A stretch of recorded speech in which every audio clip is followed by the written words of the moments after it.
Padre, te damos las gracias por concedernos este tiempo nuevamente. Vamos a meditar en tu palabra, Dios, por lo que rogamos que hables a nuestro corazón. Que sea, Señor, la palabra de Dios la que reciba nuestro corazón en esta tarde, Señor.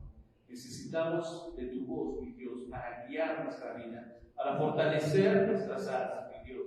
Así que ponemos nuestro corazón delante de ti, que se escriba tu palabra, Señor, que hagamos tu voluntad. Gracias te damos, Padre, en el nombre de Cristo Jesús. Amén. Tome su lugar, mis hermanos, por favor.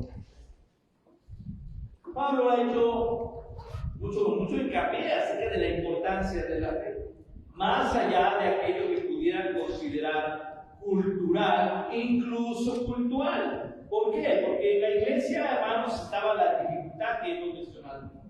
Todo lo que pudiera pensar, ¿verdad?, el judío cristiano diciendo nosotros. Todo lo que pudiera pensar el cristiano gentil diciendo nosotros. Y Pablo dice, Jesucristo. Y para ser, o mejor dicho, como sello de nuestra vida cristiana, ya lo llamado fe. Pero no nada más es una fe de decir, tengo mucha fe. No tenemos fe en una piedra. Porque la fe va direccionada a la persona de Jesucristo. Así que si nosotros hemos entendido lo que hizo Jesucristo, quién es Jesucristo, nosotros podemos destacarnos por la seguridad y la confianza que tenemos en Él, de que lo que hizo Él fue perfecto, fue suficiente y es incomparable. Entonces entra, hermanos, nuestra fe en un ejercicio de seguridad de lo que hizo Dios, pero entra nuestra fe en un ejercicio de obediencia. Recordemos, él, por lo menos Pablo, destaca mucho a Abraham. Y hablaba precisamente que incluso antes de recibir, de indicar, de realizar la cuestión del pacto con Dios, del pacto abrámico, Dios había mirado en él algo, su fe. Le creyó a Dios. Eso es clave para una vida que se caracteriza por buscar a Dios. Fe. Entonces, Pablo sí destaca lo importante en la vida cristiana es la fe. Entonces, es importante que entendamos, hermanos, que esa fe ya establecida en nuestro corazón, hermanos, esa seguridad que el Espíritu Santo nos da en el corazón, viene, hermanos, a realizar algo maravilloso que es la justificación. Entonces Dios, al mirar la fe del creyente como la fe de Abraham, hermanos, Dios dice, te doy tu justificante. Ponemos el ejemplo del justificante, por ejemplo, en el trabajo o en la escuela, ¿verdad? Lleva la firma del doctor, entonces es válido. Tu falta ya no es problema. Eso pasa.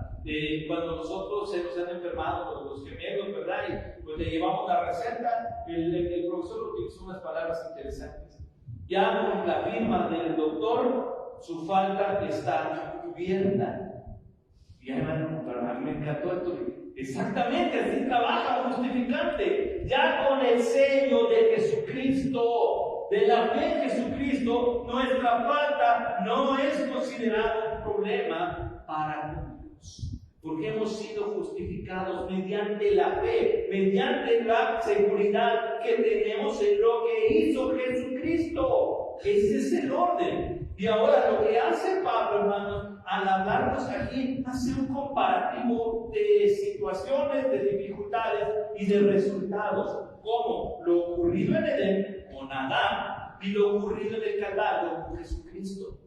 Y nos pone de por medio este comparativo para que nosotros entendamos la gravedad de las consecuencias del pecado, pero lo grandioso que es la misericordia de Dios. Y empieza diciendo, por tanto, ya entendimos la justificación, ahora les voy a explicar, dice Pablo. Por tanto, como el pecado entró en el mundo por un hombre, y por el pecado la muerte, así la muerte pasó a todos los hombres, por cuanto todos pecaron. Y esto sí es muy interesante, hermano. No pierda usted la cita, por favor vaya conmigo a Génesis, capítulo 3, no es cierto, no es 3. 5, versículo 3. Génesis 5, 3.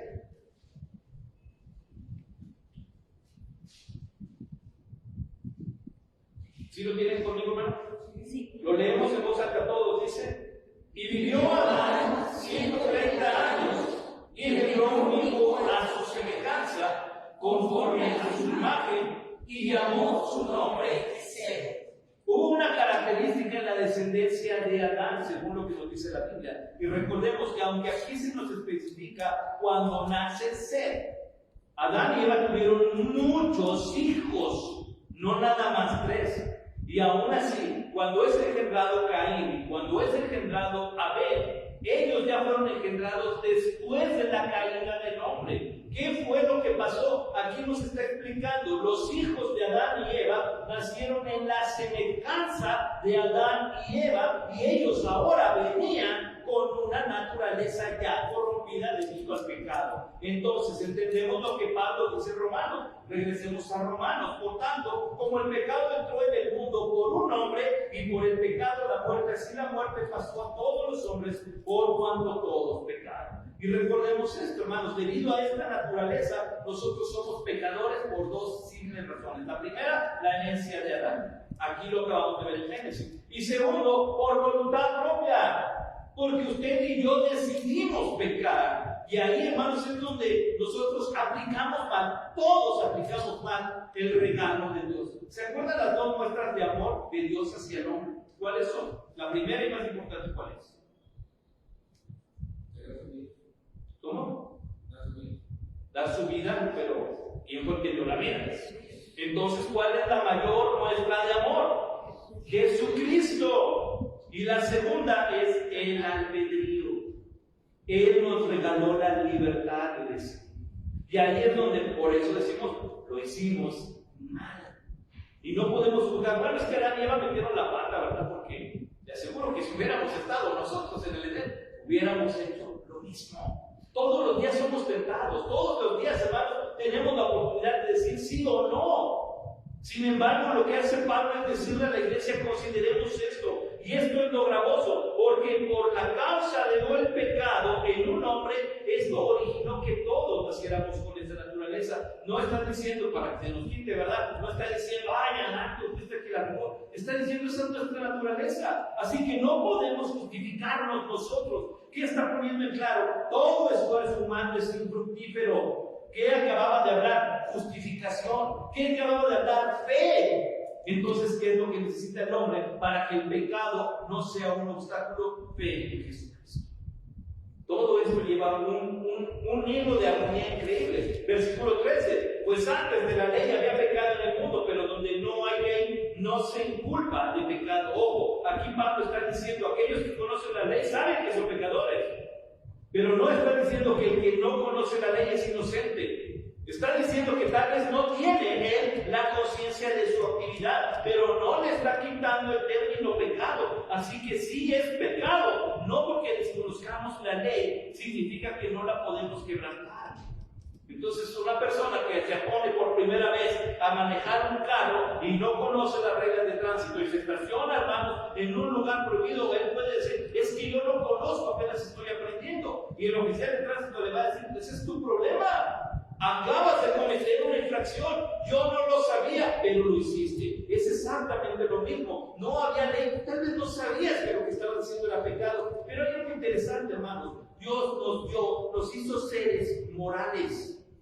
Y ahí es donde nosotros tenemos simplemente cognitivamente la noción del bien y el mal.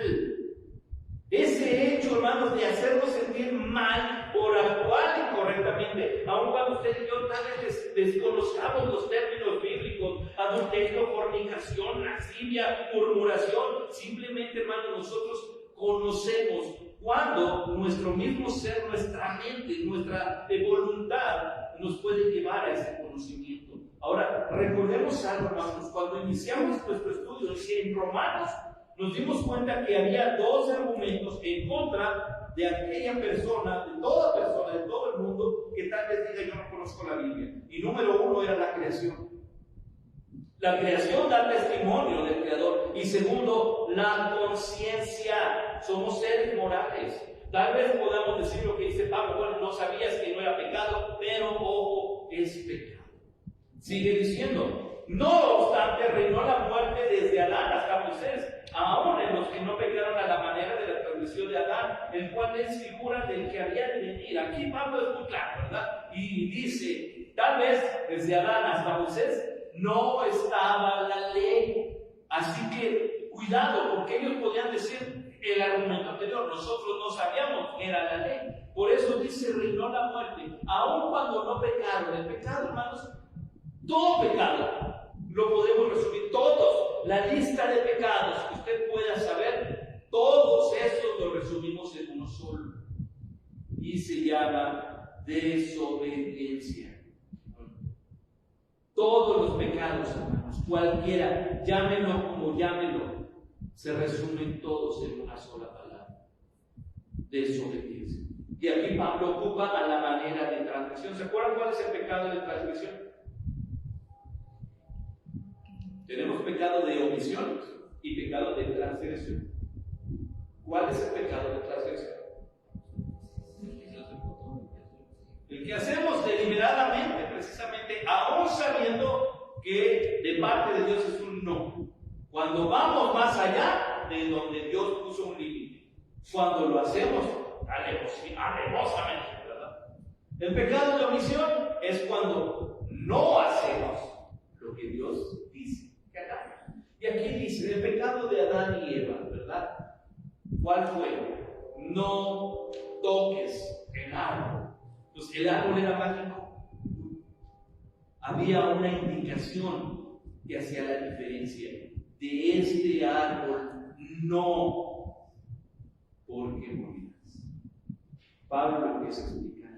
Así que dice, pero el don no fue como la transgresión. Porque si por la transgresión de aquel uno, hablando de Adán, murieron los muchos, recuerden que creó hijos a su semejanza, todos pecaron, acababa de decir, abundaron mucho más para los muchos, y esto es de parte de uno, para los muchos abundó la gracia y el don de Dios por la gracia de un hombre, de Cristo. Hermanos, Jesús vino a demostrar lo magnífico de la gracia. ¿Y sabe qué? La gracia de Dios es más grande que todo pecado que hagamos. Aquí lo interesante es que para entender esto ya experimentamos la fe en Jesucristo. Y podemos entender y constatar de verdad que la gracia de Dios es más grande que el pecado.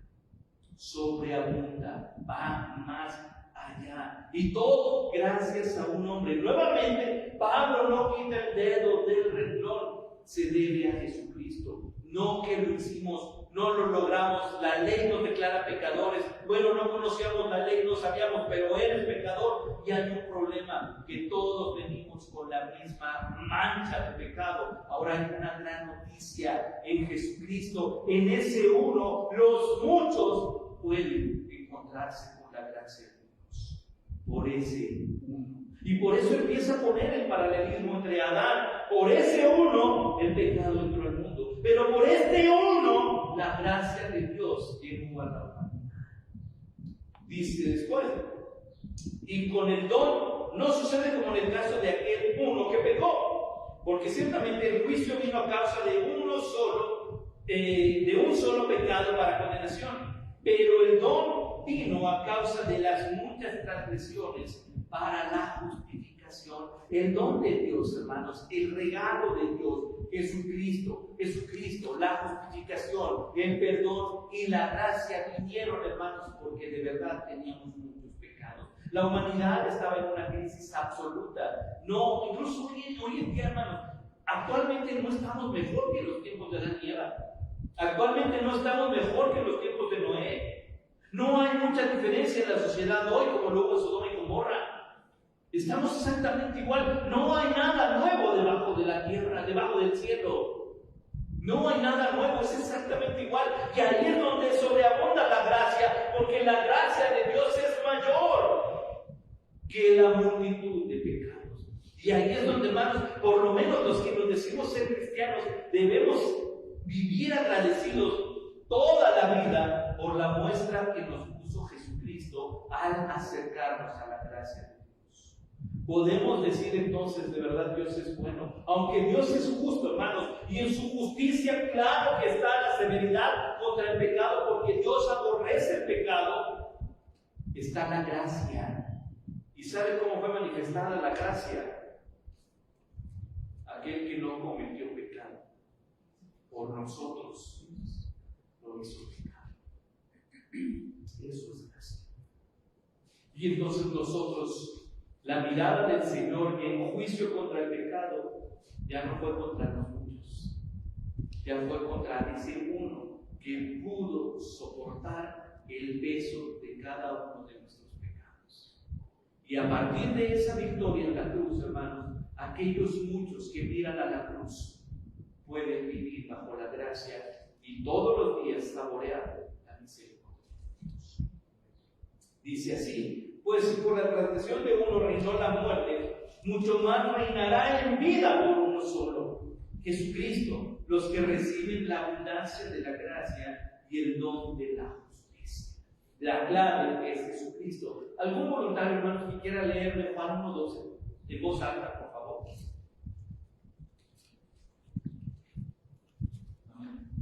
Adelante, hermano Carlos. Mas a todos los que le recibieron, a los que creen en su nombre, les dio potestad de ser hechos hijos de Dios. Ok, más a todos los que le recibieron, a los que creen. Si se da cuenta, este resumencito que da Juan en el capítulo 1, versículo 12, es exactamente lo que estamos leyendo aquí. Necesitamos a Jesús, necesitamos creer en Jesús, necesitamos recibir a Jesús, porque en automático Dios hace el acto de gracia y misericordia, declarándonos hijos de Dios. Dice aquí: pues si por la transgresión de uno solo reinó la muerte, mucho más reinará en vida por uno solo, Jesucristo, los que reciben la abundancia de la gracia y el don de la justicia. Hermanos, la vida cristiana no es un juego. Hemos recibido a Jesús y amerita fidelidad y amerita que caminemos en fe. ¿Cómo caminamos en fe, Señor? Lo que tú digas, yo lo creo.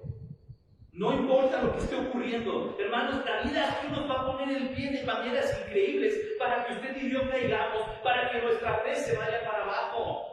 Pero en la mañana se acuerda que Dios nos dio una buena noticia. Yo no sé si usted salió contento por esa buena noticia. Yo sé que usted la sabía, pero fue un encargo directo de Dios para decirle a la iglesia ese mensaje que tiene que estar presente. ¿Cuál fue el mensaje? Dios le ama. Dios me ama. Dios me ama, así que aquí hay algo todavía más importante, hermanos, que nuestros problemas: el amor que Dios tiene por nosotros. La muestra de misericordia que Dios hizo hacia nosotros. El regalo de la gracia que Dios hizo hacia nosotros. Jesucristo. Entonces Pablo nuevamente vuelve a decir: la justicia de uno vino a todos los hombres, así vino la justificación de vida, solo por Jesucristo. Entonces, para nosotros, hermanos, haciendo un poquito de análisis con este comparativo, nos podemos dar cuenta que lo que hace Pablo es explicarnos de una manera gráfica, con manzanitas. Esto es lo que hizo uno y las consecuencias que trajo. Hermano, su pecado va a traer consecuencias lamentables. No existe, hermanos, el pecador feliz. No existen los pecados ocultos. Aunque este es un término que se ocupa muchísimo en las iglesias, no sé si usted lo ha escuchado. Es que tienes un pecado oculto. Hermanos, eso es ridículo. Porque para hacer un pecado oculto tendremos que ocultarse para que lo mira todo. Si acaso tenemos un pecado no confesado, eso es diferente. Pero no existe el pecado oculto. O sea, no le vamos a hacer saber a Dios: ¿sabes qué? Te vengo a confesar que pequé, porque el Señor nos va a decir en ese momento: yo ya lo sabía. Yo te vi cuando estabas pecando. Entonces el pecado, hermanos, va a cobrárselas, y muy grave. Porque aquí nos habla del pecado que hizo Adán. Hermanos, y cómo eso pasó a sus hijos, y sus hijos aprendieron, y sus hijos crecieron con esa naturaleza, viendo lo normal. Hermanos, así se lo puedo poner: una familia que no honra a Dios en su casa, aun cuando tenga años, el hijo va a crecer sin apreciar el tiempo en la iglesia y no va a extrañar el día en que falten al culto. ¿Por qué? Porque eso ya se volvió una naturaleza en nuestra familia. Si usted falta un domingo al culto, hermanos, ese domingo usted se va a sentir mal. Y va a estar pensando, ¿verdad? Ahorita ya te está dirigiendo. Y ya va a ser, ya son cuarto, ¿verdad? Y está dirigiendo la hermana Luz y el pastor ya está ahí con su agua porque se está ahogando entonces al predicar bien fuerte. Y usted ya está, porque tiene algún recuerdo de lo que está pasando. Conoce la iglesia. Para el segundo domingo, usted que falta va a tener solo un remordimiento. Ya nos fuimos a la que sigue. Para el tercer domingo, usted ya no se va a sentir mal. Y para el cuarto domingo, usted ya tiene planes en el mismo horario de la. Y así es como trabaja el pecado. ¿Y sabe qué? Que eso empieza a robarnos bendición. No hay peor maldición, hermanos, que no recibir bendición. Aquí, en este lugar, salimos bendecidos. De este lugar, cantemos, oremos, lloremos, salimos bendecidos. Pero el pecado es tirano. Y en esa dureza y en ese escozor, hermanos, que el pecado nos brinda, Pablo nos recuerda que la gracia de Dios es más grande. Es ese bálsamo, hermanos, que nos ayuda a tener paz en nuestro corazón. Porque a partir de Jesucristo, nosotros somos considerados hijos de Dios. Por lo que hizo Él. Por lo que hizo Él.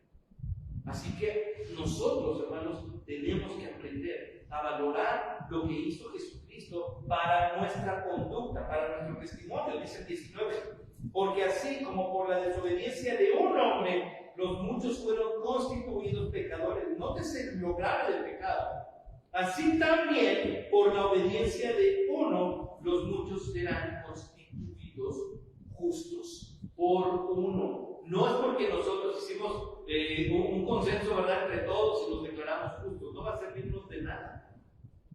Tiene que ser a través de Jesucristo. El Evangelio de Juan dice: mas a todos los que le recibieron, hablando de Jesús, a los que creen en su nombre, solo ellos tienen la autorización de Dios de ser llamados hijos de Dios.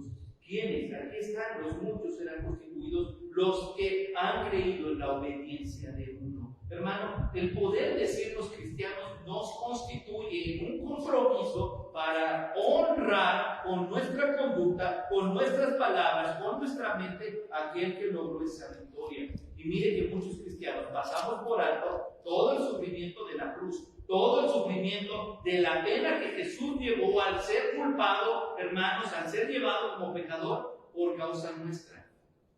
¿Cómo lo sabemos? Por la tibieza de nuestra vida espiritual.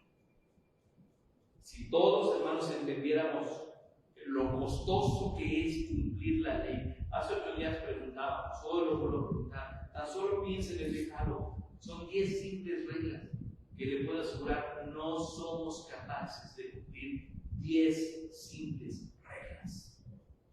Las quebrantamos, fallamos. Ahí es donde entra la gracia de Dios para decirnos: número 1, la ley va a servir para que te des cuenta de lo que hay que corregir. La ley va a servir para que tú aprendas a caminar en justicia. La ley va a servir para que tú aprendas a honrar y alcanzar a otros. Pero la salvación es dada por la victoria de Jesucristo y por lo que hizo ese uno, los que creemos alcanzamos justicia. Pero así es el orden de lo que está diciendo Pablo. Dice en el 20, pero la ley se introdujo para que el pecado abundase. Nótese, no está diciendo que se multiplique, sino para que nosotros tengamos noción del pecado. Más cuando el pecado abundó, si a usted le gusta marcar su Biblia, marque esa última frase, es poderosa: sobreabundó la gracia, hermanos. La gracia de Jesucristo fue mayor, para que así, el versículo 21 es el resumen de todo lo que está diciendo, para que así, como el pecado reinó para muerte, así también la gracia reine por la justicia para vida eterna mediante Jesucristo, Señor nuestro. Si usted ha creído en Jesucristo, usted ha sido justificado, hermano, pero requerimos de conocer conocer la ley para andar rectamente y honrar a aquel que obtuvo la victoria para que nosotros recibiéramos la gracia. Entonces, hermanos, vivir en Cristo es un desafío increíble. No para nosotros, hermanos. ¿Quién cree que vive desafiado al ser nosotros cristianos? Nosotros no. Y le voy a decir por qué. Y he escuchado a muchos predicadores en muchos campamentos cuando hacen invitaciones a los jóvenes. Ven y acepta el reto de seguir a Jesús. Ven y acepta el reto de servir a Jesús. Acepta el desafío. Hermanos, eso es una incoherencia. Yo creo que el que tiene el desafío es Dios, porque está confiando en nosotros. Y cuando usted y yo venimos a Dios, Él nos da de su Espíritu, Él nos da el fruto, Él nos da la armadura, Él nos da dones, Él nos da la iglesia, Él nos da su palabra, nos ha dado todo. Realmente quien se ve desafiado es decir, bueno, voy a confiar en Flor, voy a confiar en Mali, voy a confiar en Ari, voy a confiar en Martita, voy a confiar en Mónica, hermanas de la primera fila, ¿verdad? El reto es de Dios, porque nosotros somos capaces de fallarle. Y aún así, hermanos, sobreabunda la gracia de Dios diciendo, es para mí, es para mí. Hermanos, valoremos la gracia de Dios. Atesoremos la mayor muestra de amor. Pablo nos compara, ve lo que un hombre en pecado puede provocar. Así que confía en lo que hizo ese hombre para justificarte a ti. Nuestra confianza, hermanos, es total, absoluta y única solo en Jesucristo. No en nosotros, no en nosotros, en Jesucristo. Así que aprendamos, hermanos, caminemos, vivamos agradeciendo la misericordia de Dios, dada, mostrada y manifestada en la persona de Jesucristo. Padre, te damos gracias por lo que tú nos has dado. Gracias, Señor, porque podemos entender, Padre, y reconocer, admitir la gravedad del pecado. Y nosotros, pues, no estamos exentos. Por el contrario, Señor, sabemos que nuestras faltas pueden herirnos y pueden herir a los que están más cerca y pueden herir, Señor, nuestras faltas a los que más amamos. Y sobre todo, Señor, nuestro pecado puede lastimar tu corazón. Aún a pesar de todo esto, tú nos amaste, Señor. Y por la victoria lograda por tu Hijo Jesucristo en la cruz, declarando con poder y autoridad, todo ha terminado, consumado es, nos has abierto el camino para entrar y poder llegar hasta ti, Señor. Así que te damos gracias por Jesucristo. Gracias, Señor, porque a través de tu palabra podemos conocer lo que tenemos que arreglar y saber la forma en la que tenemos que conducirnos, decidir y actuar. Así que enséñanos a amar tu palabra. Enséñanos a amar este lugar. Enséñanos a amar tu iglesia, Señor, y que podamos todos los días vivir agradecidos por el perdón que tú nos has otorgado, Señor. Porque solo por tu sangre, Señor, hemos alcanzado misericordia. Gracias por tu Hijo Jesucristo, Jesús. Gracias por tu palabra.